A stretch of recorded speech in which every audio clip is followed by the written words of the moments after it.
வணக்கங்க. நீங்கள் பார்த்துட்டு இருக்கிறது தான் பேய் மிரட்டி. இது ஒரு தும்பை இனத்தை சேர்ந்தது. பாருங்கள் பூவெல்லாம் எப்படி இருக்குது அப்படின்னு சொல்லிட்டு.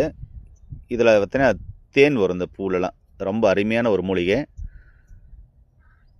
இந்த இலை இருக்கு இல்லையா, இந்த இலை பாருங்கள். இந்த இலையில் தீபம் ஏற்றலாம். இது வந்து பார்த்தீங்கன்னாக்கா குபேர மூலிகைன்னு சொல்லுவாங்க. இதை வீட்டில் விளக்கேற்றும் போது பார்த்தீங்கன்னா வீட்டில் எல்லா வளங்களும் பெருகும். அதே மாதிரி துஷ்ட சக்தி நீங்குன்னு சொல்லுவாங்க. இது முழுக்க பார்த்தீங்கன்னாக்கா ஒரு தெய்வீக மூலிகை. இது ஒரு தும்பை இனத்தை சேர்ந்தது. சரிங்களா? இதில் பார்த்தீங்கன்னாக்கா வேது பிடிக்கும் போது, அதாவது இந்த இலைகளெல்லாம் பறித்து ஆவி பிடிக்கும் போது பார்த்தீங்கன்னா விடாத ஜுரம் கூட விடுங்க. அதே மாதிரி தலையில் நீர் கோர்த்து இருக்குது, அது மாதிரி பிரச்சனைகளுக்கு ரொம்ப அற்புதமான ஒரு தீர்வு தரக்கூடிய ஒரு அற்புதமான மூலிகை தான் இந்த பெரிய தும்பை என்று சொல்லப்படக்கூடிய பேய் மிரட்டி. இது குபேர மூலிகைன்னு சொல்லுவாங்க, ஒரு அதிர்ஷ்ட மூலிகைன்னு சொல்லுவாங்க. இதை கெட்ட காரியங்களுக்கும் பயன்படுத்துகிறாங்க, நல்ல காரியங்களும் பயன்படுத்துகிறாங்க. தேவைப்படுறவங்க பயன்படுத்தி நோய் நொடி இல்லாமல் ஆரோக்கியமாக வாழுங்க. நன்றிங்க.